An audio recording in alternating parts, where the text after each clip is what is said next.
I may be old, but even an old bag of shells like me knows that you haven't suggested one cool thing all night.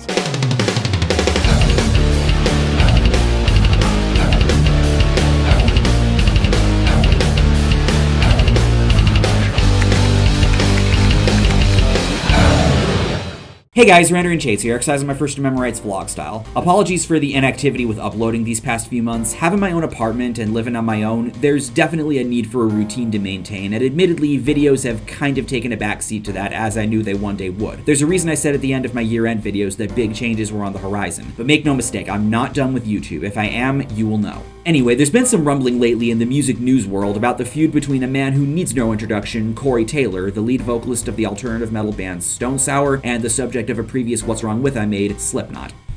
Yep, you knew I had to do it. And the rapper turned hot pink pop punker.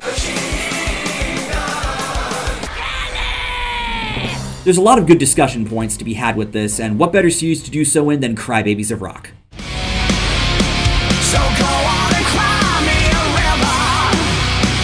Don't say this will haunt you forever. It never did. It never will.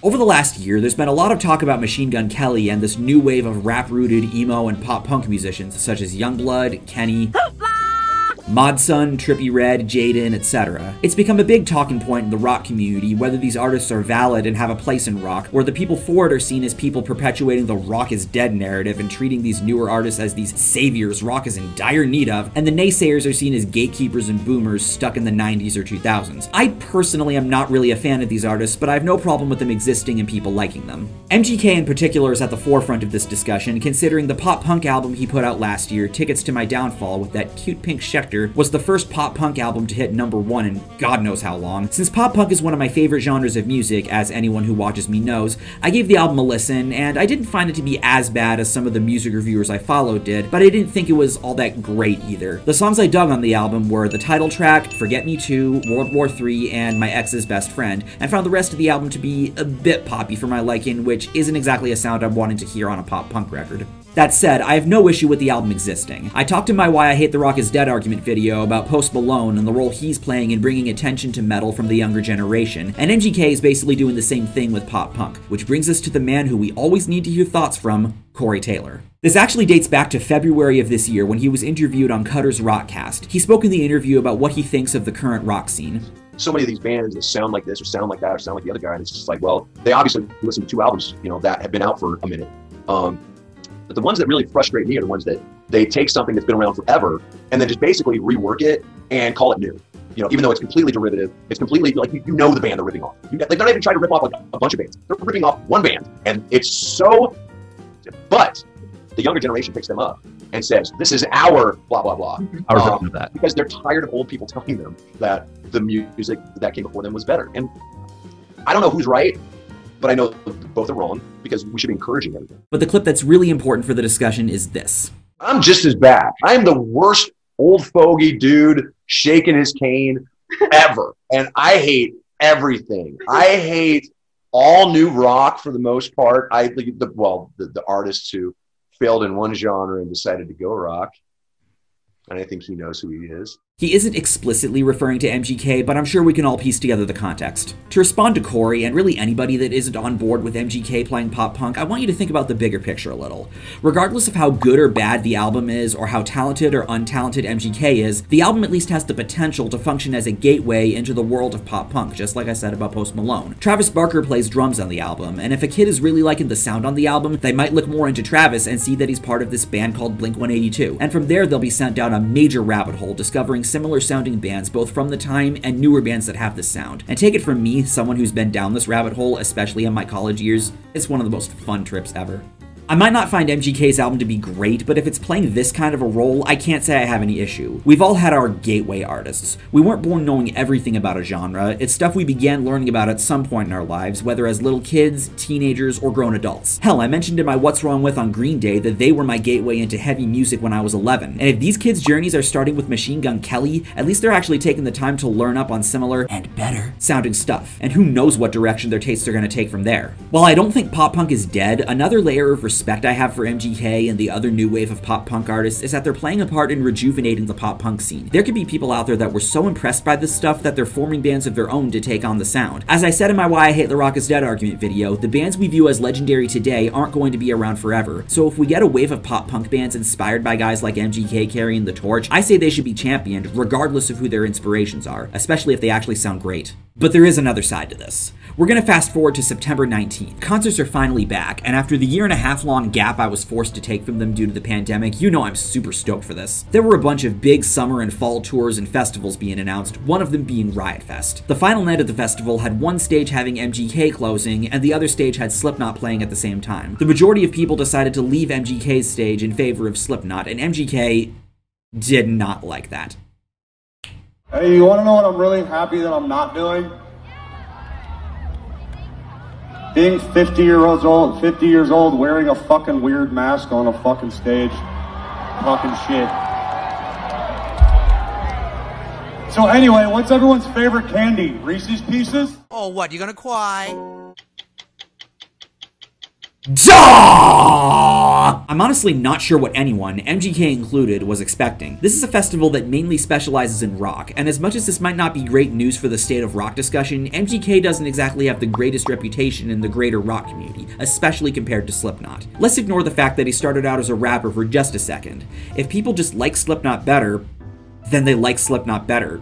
Really shouldn't be a problem. And that doesn't make you a boomer or a gatekeeper. That's the thing I have to stress a lot on my channel, because a lot of people tend to be under the impression that I think someone is a gatekeeper or a metal elitist if they simply don't like a certain band or genre, when that really isn't the case. What you should be focusing on is the rationale and the logic behind why they feel that way, rather than the opinion itself. I have my reasons for why I'm not the biggest on MGK and his album, but I'm not coming from the place of gatekeeping pop punk. I'm coming from the place of just not digging the album, just like I'd say about anything in music I'm not into. But to MGK specifically, as an artist or a public figure in general, it's a fact of life that not everyone's gonna like you or what you do. It's something I have to deal with too, both on YouTube and in real life. I'm sorry people left your set for Slipknots, but this really isn't something to dwell on. Just play your set for the people that are wanting to see it, because that's why they're there in the first place. But moreover from that, what he said in that clip basically amounts to, "Lol, you're old and you wear a mask." What man? No! Along with what I said a little bit ago about people leaving for Slipknot's set not being something worth dwelling on, let alone what Corey said in the interview from February, it's also just immature and makes you look like the very thing this series touches on.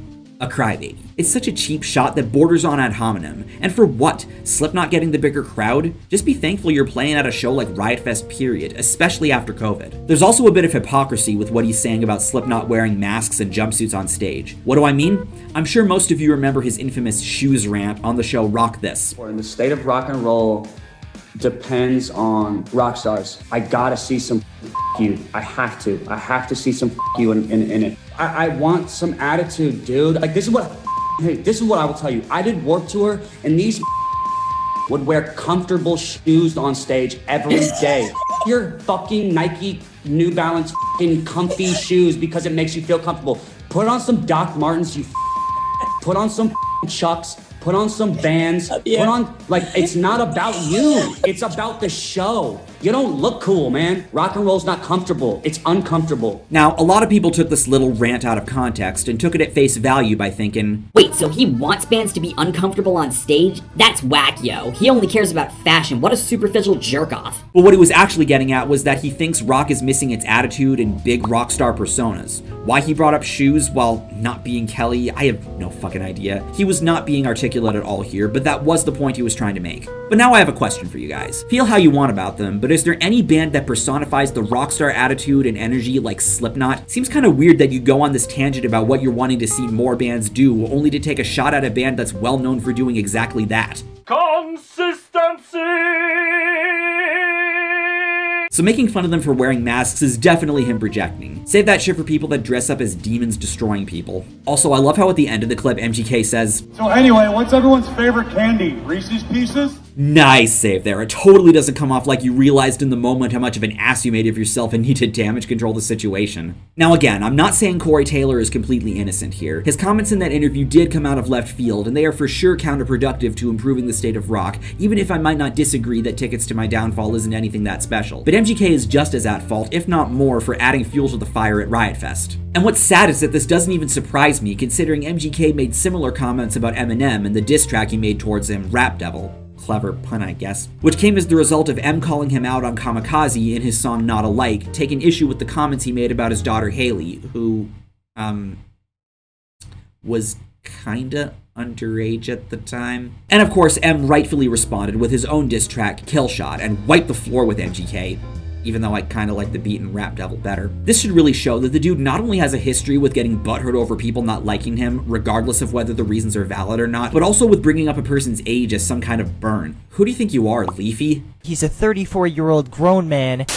You know what this reminds me of? The feud between Ice-T and Soulja Boy from back in the early days of YouTube. Ice called Soulja Boy a hack, called Crank Dat garbage, and claimed he was killing hip-hop. And how did Soulja Boy respond?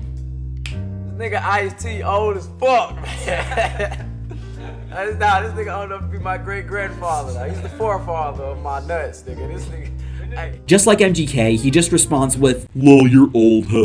Again, taking issue with someone simply not liking the role they're playing in their respective communities, as if that's an opinion no one has the right to have. No matter how bitter Corey Taylor or Ice-T might have sounded, both Soulja Boy and MGK could have benefited from either ignoring them and moving on with their lives, coming up with more clever roasts, because I'm sure there's something unique to roast about them, just like with everyone, and most importantly of all, drop the tough guy act. MGK could have also said something along the lines of, "I understand not everyone's gonna like my stuff and maybe question the genre jump I made, but this is music I'm really excited to make, and I hope it sounds good to more people and shows that I'm wanting to be legit.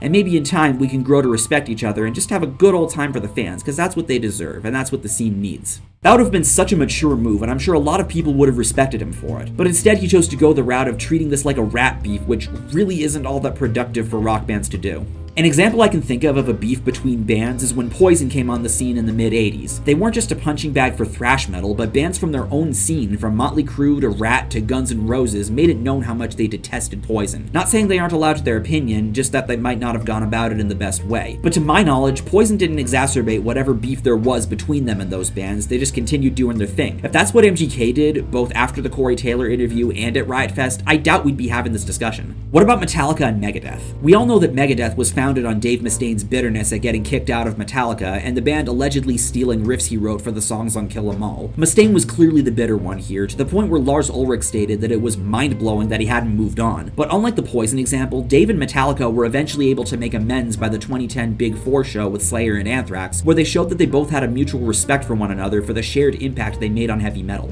Getting back to the Ice-T Soulja Boy feud, the feud was at least able to eventually come to a close, and the two were able to move on with their lives. There's this interview I'll have linked in the description where Ice clarifies what had happened and where he was coming from, stating that his intent was never to be malicious. But even if he was intending to be malicious, the fact that Soulja Boy was at least able to address Ice directly is making him look much more ballsy than how MGK is handling things here. I doubt Corey would be opposed to talking things out with him and get an understanding of where each other are coming from. He certainly didn't sound that way in the interview. That would actually be productive for MGK to do if he wants to redeem himself in the eyes of the rock and metal community. After all, this is the audience he's clearly trying to appeal to and the community he's trying to be a part of. Even if Tickets to My Downfall was the most legendary, important, and pivotal pop-punk release of the last decade, he still has a lot of work to do if he really wants to earn the respect of these people. Because while it isn't unheard of in rock or metal to have a douchebag persona, those people are at the end of the day seen as douchebags, and again, that's not the best look to have when you're trying to get people to like you beyond giving you the bare minimum respect for being able to speak your mind. But the ball's in MGK's court either way.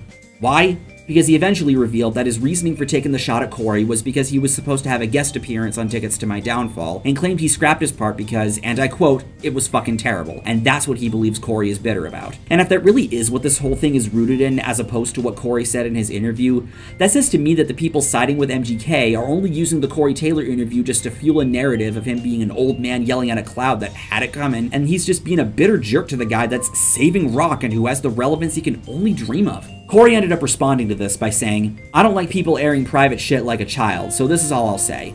I didn't do the track because I don't like when people try to write for me. I said no to them. So without further ado, hashtag receipts."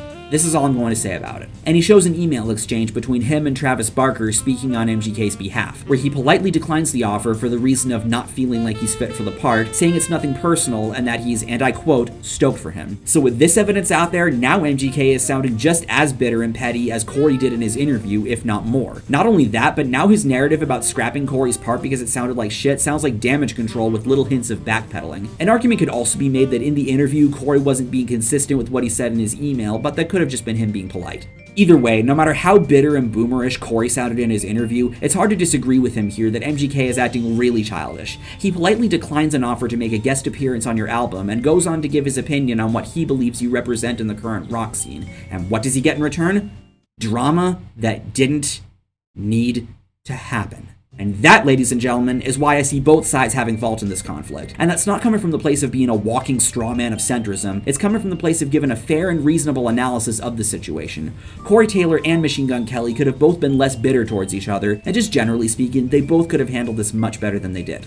And that's all I have to say about the situation. Let me know what you think in the comments below. Thank you for watching this video, take care, and have a nice day. I'm Shades, and I'll see you next time.